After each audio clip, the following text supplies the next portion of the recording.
Eliza had always believed in the comfort of quiet places. At 68, she had trimmed her life down to the essentials: a small house with windows that caught the morning light, a garden that didn't ask for much, and a routine that hummed gently like the ticking of an old clock. Every Thursday, like muscle memory, she would walk 2 blocks to the little town library. Not because she needed a new book, though she always left with one, but because the library had become a place where time softened, where no one rushed her, where silence wasn't awkward but tender. The library smelled of paper and wood polish, with whispers tucked into every corner. It was never crowded. The same elderly librarian, Mrs. Hartwell, would greet her with a nod and return to her crosswords. A pair of widowers played quiet chess near the radiator. And there was Eliza, always at the same table near the tall bay window, reading the books no one touched anymore, the ones with cracked spines and faded cloth covers. She liked the feel of them, how they creaked slightly when opened, how they smelled of attics and rain. She read slowly, not because of her age, but because she savored words the way others savored chocolate, one small piece at a time. That Thursday felt no different. The leaves outside rustled in early autumn rhythm, and her cardigan was just thick enough to keep the chill at bay. She wandered down the fiction aisle, fingers skimming along the shelf like they were looking for something they couldn't name. Then she paused at a dusty copy of The Stillness of Fields, a novel she hadn't read, but whose title alone seemed to match her mood. She took it to her usual table, placed it beside her cup of chamomile from the library's small café cart, and opened to the first chapter. And there it was, folded neatly between pages 112 and 113, a cream-colored envelope. No stamp, no address, no library note inside warning against defacement or damage. Just an envelope, slightly aged, edges curled, but well-preserved, as if someone had taken care to place it gently and leave it behind intentionally. Across the front, in elegant, looping cursive, were the words, "If you are reading this, it was always meant for you." Eliza blinked, heart fluttering slightly, not in alarm, but in that strange, almost magical way that things sometimes happened when the world wasn't looking. She glanced around the room. No one had noticed. No one seemed to care. And yet, something about the envelope felt personal. Not like a random note. Not like a forgotten bookmark. It felt deliberate. She ran her finger along the flap. Should she open it? It could be nonsense. A prank. Or worse, someone else's private confession that she had no business reading. But the handwriting was so tender. The phrasing so oddly perfect. It didn't say "to the finder" or "to whom it may concern." It said "you. If you're reading this." Eliza looked out the window for a long moment. Then, with the same care she used to open old letters from her late husband, she slipped her finger under the seal and began to unfold the pages of something that would quietly change her life. The envelope was quiet in her hands, but not silent. Eliza held it the way one might hold a photograph discovered in a drawer long untouched, with the tenderness of memory, but also the reverence of something not quite meant to be found. It was cream-colored, delicate, but intact. The edges were gently worn, frayed as if from time rather than use. No address. No stamp. No markings beyond a single line of handwriting on the front. The ink was soft brown, faded just enough to show its age, but not its intention. The cursive was elegant, sweeping, and fluid, a style that belonged to a time when letters were still composed slowly, by hand, under the glow of warm lamplight. It read simply, "If you are reading this, it was always meant for you." A breeze might as well have passed through her chest. Something stirred, not fear, not curiosity, but something older, like a room in her heart opening that she hadn't stepped into in years. She looked around the library, half expecting to see someone watching, but the reading room remained the same as always, peacefully indifferent. The 2 older men in the corner murmured over their chess game. Mrs. Hartwell had returned to her crossword. A young woman near the reference section flipped through a magazine, earphones tucked beneath her scarf. Only Eliza seemed to pause in the flow of time. She returned her gaze to the envelope. It could have been a misplaced note, a forgotten bookmark. But it didn't feel like that. There was too much care in how it had been folded. Too much intention in the way it sat between pages, like it had been waiting, tucked in the heart of a story. Slowly, she broke the seal. The flap lifted with a soft sigh, like something exhaling after a long wait. Inside was a single sheet of thick paper, heavier than normal stock, the kind textured slightly under the fingers, like linen or hand-pressed pulp. It was cream-colored like the envelope, and faintly yellowed at the corners. The handwriting continued, the same elegant cursive. There was no date, no salutation, no "dear stranger" or "to the reader." The words began mid-thought, as if they had already been spoken elsewhere, and now simply needed to be received. I don't know where you are as you read this, whether in a moment of longing or in a place of peace, but if you are reading, then somehow, this found you. And I hope that means you needed it. Eliza's heart rose into her throat. She hadn't realized she'd been holding her breath until the line made her exhale slowly, shakily. The words didn't announce themselves. They whispered. She turned the page over to be sure, no signature, no clue, no origin. Just the letter. Just the voice. I used to believe no one ever truly saw me. That I could walk through a crowd and vanish between footsteps. That I could sit in a room, speaking softly, and still go unheard. But then one day I stopped trying to be loud. I began whispering instead, and in time, the world whispered back. Eliza blinked hard. It was a strange sensation, like someone had been reading her thoughts, not just her actions, and writing them back to her through time. Because she too had known what it meant to be unseen. To speak gently and feel as though her words fell into water without a ripple. She looked down at her hands, the way the veins curved like soft rivers beneath her skin. These hands had written letters of their own, to a brother who stopped replying, to a husband who passed far too young, to herself, sometimes, in old notebooks she never showed anyone. Maybe you've also carried a quiet heart, the letter continued. Maybe you've loved in silence, or grieved without flowers, or watched the seasons pass and wondered if anyone still sees the spring inside you. If so, I want you to know I see you now.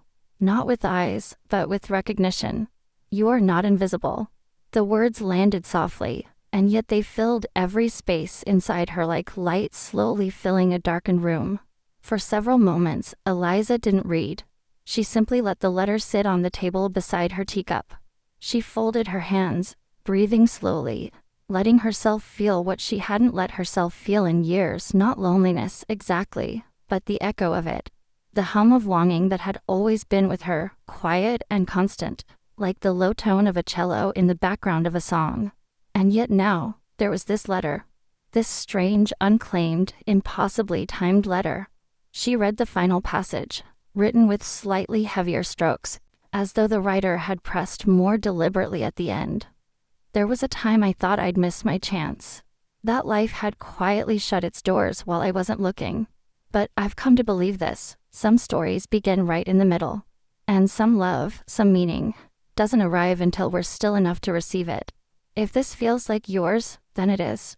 No name, no flourish. Just that. If this feels like yours, then it is. Eliza closed her eyes. A tear did not fall, but something inside her softened. A tightness she hadn't realized she carried all these years finally let go. She refolded the letter. Not to hide it, but to protect it. She left the envelope open on the table beside her book, not out of carelessness, but out of quiet reverence. Somehow, impossibly, something someone had written into her life from the margins. And Eliza, for the first time in a long time, felt seen. Eliza had read the letter 3 times now. Each reading settled differently in her chest, like tea leaves steeping deeper with every pass. The first time, it startled her, like catching her reflection unexpectedly in a mirror, not of her face, but of her soul. The second time, it moved her, like a familiar melody that somehow knew her story. And the third time, it quieted something in her that had long been restless. She wasn't sure why it had struck her so deeply. Perhaps because it didn't ask anything of her. It didn't tell her to smile more, or to heal, or to try again. It simply saw her. And being seen, truly seen, was a kind of grace she hadn't known she still needed. The words had unearthed memories, not sharply, but gently, as if brushing dust from shelves that hadn't been touched in years. Memories she hadn't forgotten, not really, but had tucked away with careful precision. Because looking too long at the past, she'd learned, could make even warm memories ache. But now they returned, unbidden, but welcome. She remembered the sound of her mother's laugh when Eliza had first read a poem aloud at age 11. She remembered her first kiss behind the old bakery, and how she'd gone home and written about it in a journal she later burned in embarrassment. She remembered the man she almost married, the one who wrote her letters during his service overseas, who came back changed, quiet, distant, and eventually married someone else. And she remembered the notebook, the one with the blue cloth cover, filled with letters she never sent. Letters to friends who drifted, to family who passed, to a younger version of herself who she sometimes missed. The letter in her hand, the anonymous one, wasn't from any of those people. And yet it carried traces of all of them, as if it had gathered whispers from her entire life and pressed them into ink. She sat very still. The library had thinned out. The chess players were gone. Mrs. Hartwell was shelving returns. The young woman with the magazine had left without Eliza noticing. Sunlight streamed in at a steeper angle now, brushing gold across the table, catching dust motes in the air like glitter suspended in honey. Outside, the leaves shivered in the breeze. It would rain soon. She could smell it in the distance.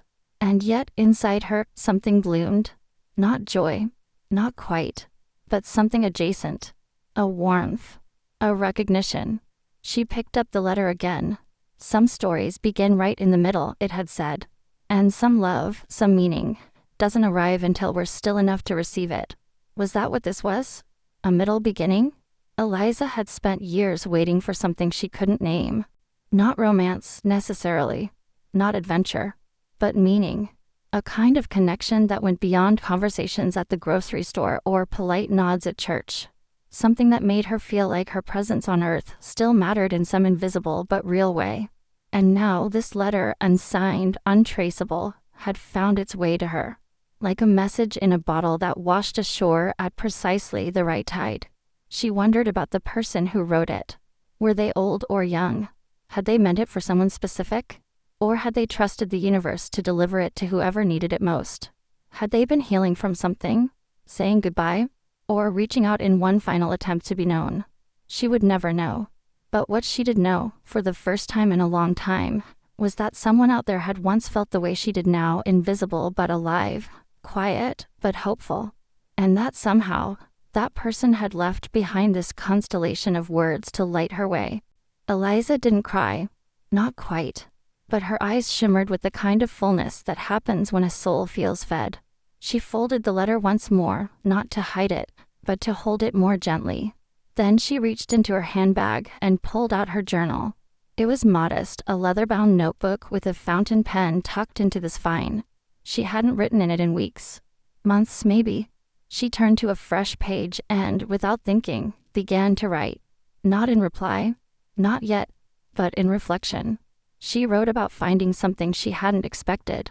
She wrote about the comfort of being understood by someone she'd never met. She wrote about how, perhaps, we are all quietly leaving letters for each other, in our kindnesses, in our pauses, in the way we show up, unseen but felt. And then she wrote something she hadn't written in a long time. Today, I felt found. That night, Eliza placed the letter on her nightstand. Beside a small lamp and a glass of water she rarely drank. She didn't put it away in a drawer, didn't press it into a book or file it for safekeeping. She left it visible, like a companion, a presence that hadn't yet finished saying all it needed to say. Sleep came slower than usual. Not because she was restless, but because she found herself listening.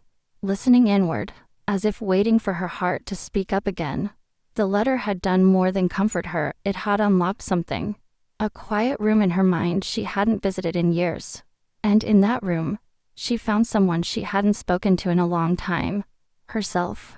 Not the self who paid bills and watered plants and folded laundry with practiced grace. Not the woman who politely smiled through small talk or listened more than she spoke. But the girl who once dreamed in colors too big for words. In the dark, Eliza's memory slipped through the years like soft fingers flipping pages in a worn album. She saw herself at 13, barefoot in the backyard, scribbling poems on loose-leaf paper, hiding them under flower pots so the wind wouldn't steal them. She remembered the thrill of her first library card, how she'd cradle each borrowed book like a secret waiting to be decoded. She saw herself at 19, with eyes full of questions, standing at the bus stop with a suitcase and a mind full of imagined futures. The version of her that believed in cities, in art galleries, in handwritten letters that began with "Dear Stranger." And then, more faintly, she saw the girl who stopped believing. The girl who fell in love with someone who didn't know how to stay. The woman who tucked her dreams into boxes labeled someday, then forgot which shelf she put them on. The parts of herself she had mourned quietly, without ceremony. Until now, the letter, unsigned and unknown, had spoken to those shadows. Not with answers, but with permission. Permission to wonder again, to feel again, to remember without ache. The next morning, Eliza rose early. She moved slowly, as she always did. Her knees ached, her joints stiffened with the cool morning air. But her movements felt steadier somehow, like she wasn't just going through the motions. After breakfast, tea, toast, and apricot jam, she returned to her bedroom and pulled down a small wooden box from the top shelf of her closet. It was dusty, labeled in faded pen, miscellaneous, a box of things she hadn't sorted, hadn't touched, things she had forgotten, or perhaps meant to forget. Inside were old receipts, postcards from places she'd never visited but once longed to, a dried corsage from a dance she didn't enjoy but remembered anyway. And then a stack of papers bound with a ribbon. Letters. Her own. Written to no one or to everyone. Poems, thoughts, small bursts of reflection she'd jotted down years ago, sometimes decades.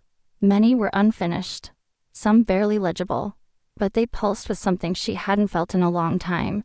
She sat cross-legged on the floor, the morning light stretching long and golden across her quilt. One by one, she read them not with judgment, but with gentleness, as if reading letters from a friend who had gone away but had finally returned. One poem, in particular, stopped her. It was written in her early 40s, judging by the handwriting and the kind of sadness nestled in its rhythm. I speak softly, so softly, even my own heart sometimes doesn't hear me. She smiled not with pity, but with recognition. That version of her had been aching, yes. But she had also been trying to stay tender in a world that asked her to harden. And now, all these years later, someone had whispered back. The anonymous letter wasn't just a kindness. It was a mirror. A reflection of the words Eliza had once tucked away, never imagining they mattered to anyone but herself. And yet, maybe they did. Maybe words once written live in the world like seeds, buried, waiting, until one day, when the conditions are just right, they bloom. She ran her fingers over her own poem and whispered aloud, "I hear you now." The room was silent, but not empty. She placed her old writings into a new folder, fresh and white. No longer miscellaneous. No longer forgotten. She looked again at the mysterious letter on her nightstand. The penmanship, the phrasing, the soul it carried. Could it be that she had written it once, left it in a book, forgotten it? Or had someone, a stranger, felt what she felt and unknowingly answered her across time? There was no way to know. But something told her this wasn't about who wrote it. It was about what it awakened. Because somehow, across the invisible thread of shared longing, someone else had spoken her language, had written into her silence.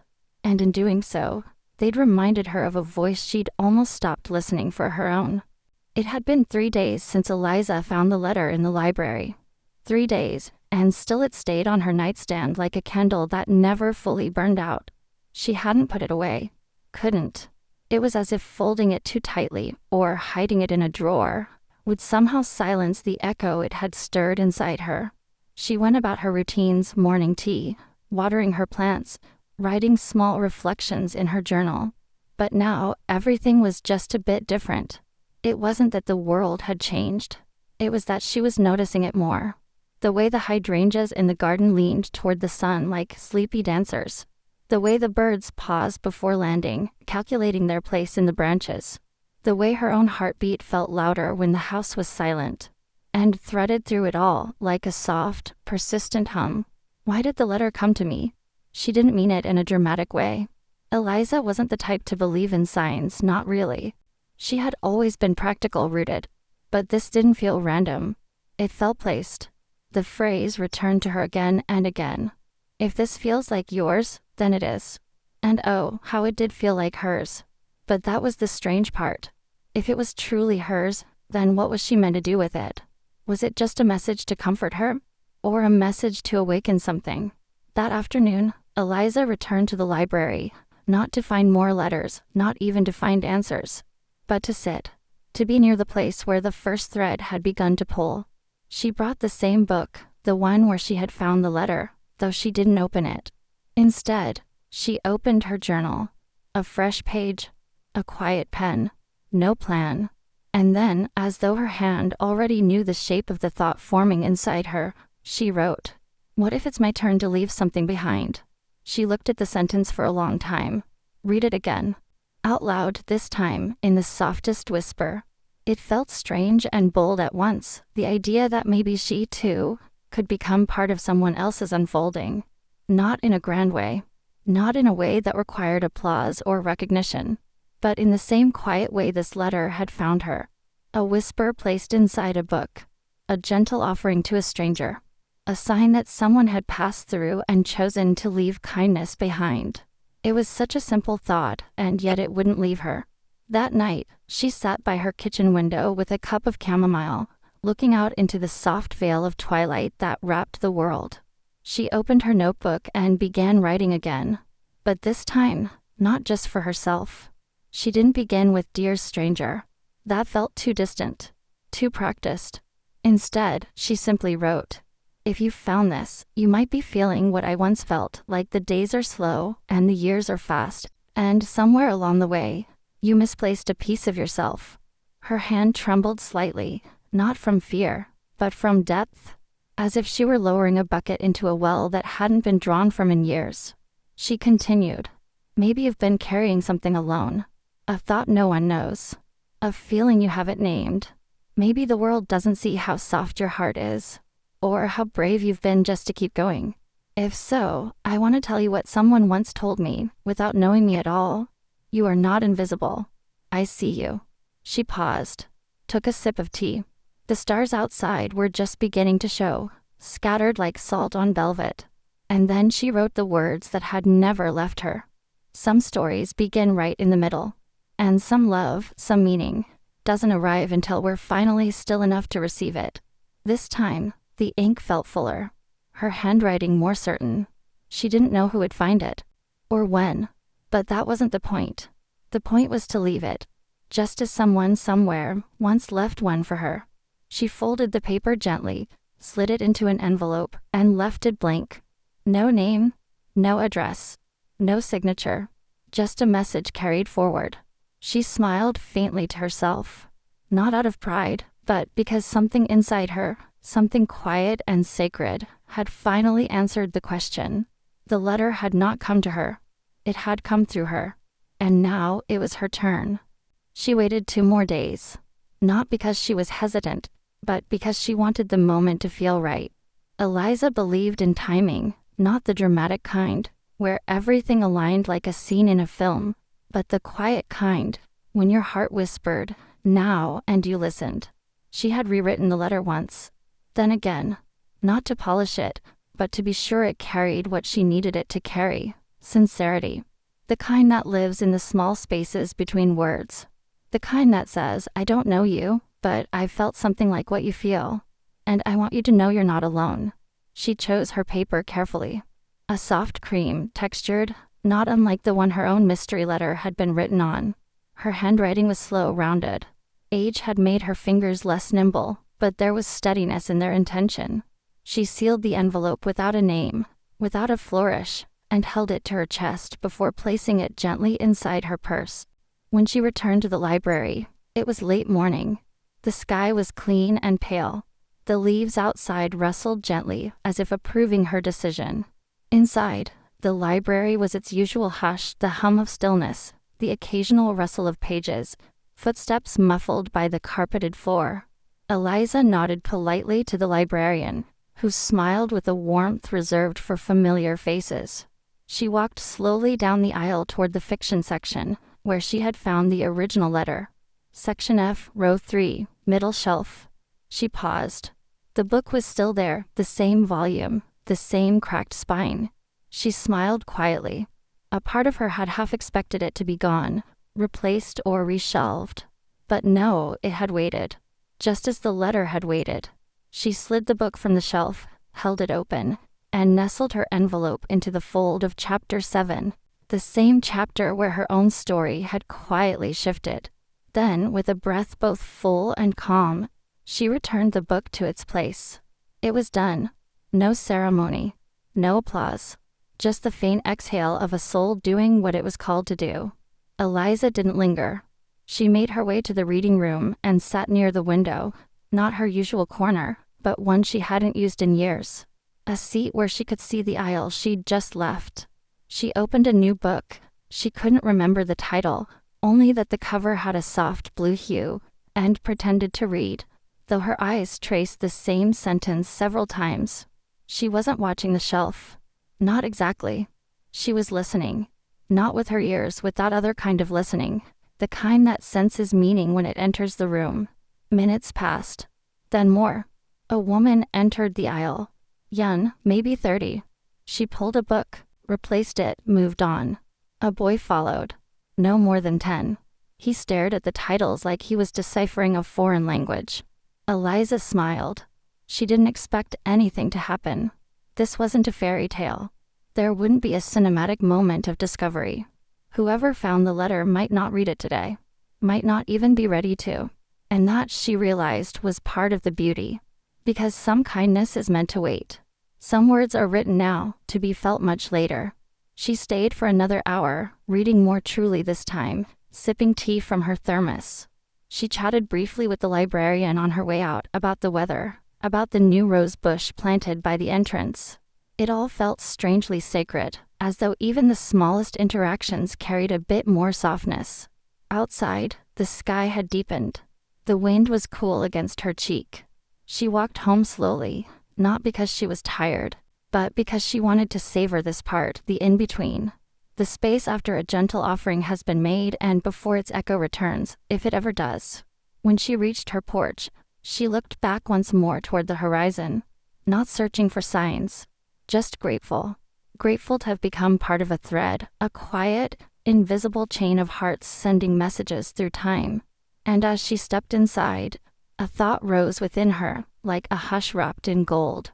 Maybe the point was never to find the one who wrote to me. Maybe the point was to become her. It was a Thursday afternoon when the knock came. Soft, almost hesitant. Eliza was in the kitchen, rinsing out her teacup, Earl Grey with a touch of honey, when she heard it. 3 gentle taps on the front door, the kind that carried politeness rather than urgency. She wasn't expecting anyone. Her neighbors usually called first. Delivery men never knocked, they just left parcels by the mat. And friends, well, her list of visitors had grown quiet over the years. She dried her hands, smoothed her cardigan, and walked to the door. When she opened it, a young girl stood there. 16, perhaps 17. Hair pulled back in a simple ponytail, backpack slung over one shoulder, and in her hand a book. Eliza recognized it instantly. The same book, the one from the library. Her heart paused for a beat. The girl held it out. "Hi," she said, eyes wide but kind. "Are you Eliza?" Eliza blinked. "Yes," she said slowly. "I am." The girl smiled with visible relief. "I hope it's okay I came. I found something, in a book at the library. And I think it might have been from you." She held up the book, and peeking out between the pages was the envelope, now opened, slightly creased from being read and reread. Eliza's hand moved to the doorframe for support. Not because she felt faint, but because some moments arrive so quietly and so fully that you need something solid to hold on to. She stepped aside. Would you like to come in? The girl nodded, almost shyly. Yes, thank you. Inside, the house felt warmer than usual, not from temperature, but from presence. Eliza led her to the sunroom, where afternoon light streamed in, casting soft gold across the floor. She poured a second cup of tea, added a spoonful of sugar, and passed it to the girl, who held it carefully in both hands. I don't know why I'm here, the girl said after a moment. When I read it, I felt like someone had seen me. Like someone had written it just for me. And when I looked at the library checkout stamp, I noticed a name, Eliza. So I asked the librarian if she knew you. She did. Eliza smiled softly. Mrs. Hartwell has known me since my hair was darker. The girl returned the smile, but it wavered. I'm not used to being seen, she admitted. Not really. My parents, they're good people, but they don't notice much. They don't notice when I'm quiet, or when I stay up all night drawing, or when I go days without really eating. At school, I feel invisible. I keep my head down. I get through the day. But inside, she paused, fingers tightening around the mug. I feel like I'm disappearing. Eliza's heart stirred, not out of pity, but recognition. A deep, shared knowing. She had felt that, too, once, not as a teenager, but as a grown woman in a room full of people who never really saw her. She leaned forward gently. You're not disappearing. You're becoming. The girl looked up. Eliza continued, her voice soft but certain. Sometimes we feel invisible because the world hasn't yet learned how to read us. But that doesn't mean we don't matter. It just means our pages are still unfolding. There was silence, not awkward, but sacred. Then the girl pulled the envelope from the book. I memorized parts of it, she whispered. Especially the line about stories beginning in the middle. It made me feel like, maybe it's not too late for me to start something. Eliza nodded slowly. It's never too late. Not at 16. Not at 60. The girl took a breath. I want to leave one too. A letter, I mean. Like you did. Eliza smiled, not wide, but deep. That's how it works, she said. You don't just receive kindness. You carry it forward. The girl looked down at the letter again, then back at Eliza. Did someone leave one for you too? Eliza nodded. They did. I never found out who it was. But they gave me the courage to speak again. The girl's eyes shimmered. I don't think I'll ever forget this. You don't have to, Eliza said gently.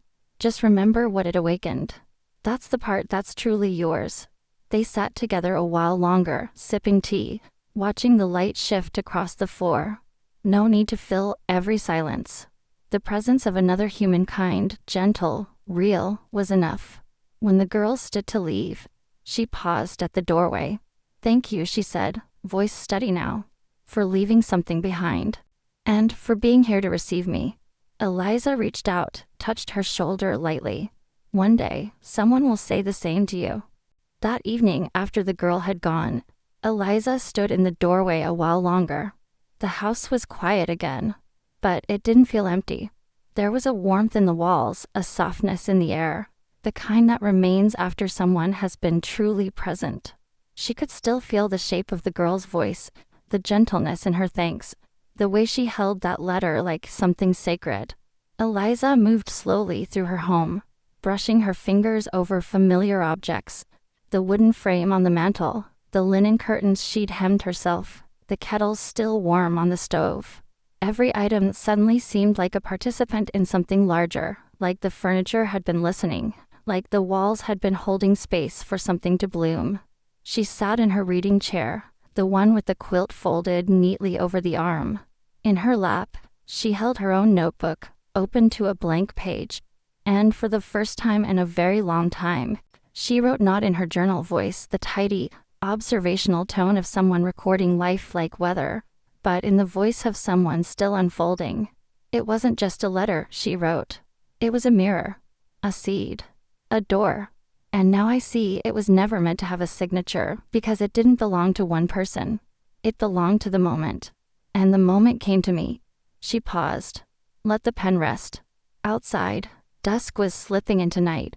The sky was blue ink and candlelight. Somewhere a dog barked once distantly. Somewhere a child was being told it was bedtime. Somewhere, a girl was walking home from an old woman's house, holding a letter close to her chest. Eliza smiled. She didn't know where the original letter had come from. She never would. But maybe that was the point. Maybe the most meaningful acts in this life are the ones we can't trace, the ones that arrive anonymously, that pass through us like breath, and then continue on through someone else. She imagined it now. That girl, weeks from now, sitting in her own room, writing words for a stranger, folding them with care, hiding them in a book, not because she had to, but because it mattered. Because kindness, when received deeply, becomes a responsibility, not a burden, a calling, a quiet one. Eliza rose from her chair and walked out to the porch. She brought her tea, now lukewarm but comforting. The air smelled faintly of jasmine. A few stars had appeared above the trees. She could hear the creak of her neighbor's swing set, rusted but still loved. She thought about time, how it doesn't move in straight lines, but in circles, loops, echoes. When she was younger, she used to imagine her life in chapters. Clear beginnings, tidy endings. Joy followed by sorrow, followed by healing. But now, in her 60s, she saw it differently. Life was less like a novel and more like a garden. Some things grew without her knowing. Some seeds bloomed late. Some never bloomed at all, but still mattered, because they fed the soil. And sometimes, something unexpected would appear, a wildflower in the middle of winter. A letter with no name. A young girl at her door, needing to be heard. She whispered aloud, as if to the stars. I thought I was too old to begin something. I was wrong. Because what she had begun, or continued, or carried, was not a story about her. It was about connection. It was about choosing to speak when no one had asked you to love when no one expected it, to leave behind something beautiful without ever watching it bloom. That night, she placed her notebook beside the original letter, still folded on her nightstand. She didn't move it. She didn't file it away. Some things, she realized, aren't meant to be stored. They're meant to remain visible. A reminder. A whisper. A truth you don't need to revisit every day, but feel stronger for knowing is still there. In the days that followed, Eliza returned to the library more often. Sometimes she left a letter. Sometimes she simply read. She began to notice others doing the same. An envelope tucked into a gardening book. A note scribbled in the margins of a memoir. Small kindnesses unsigned. Carried forward. She never asked who wrote them. She didn't need to. What mattered was that they continued. And so, in the quiet rhythm of ordinary days, a movement was born. Not with banners. Not with announcements. But with one letter. One heart. One moment at a time. She never learned the origin of the first letter. But she understood, more deeply than ever. Some of the most important stories don't need an ending. They just need to be passed on.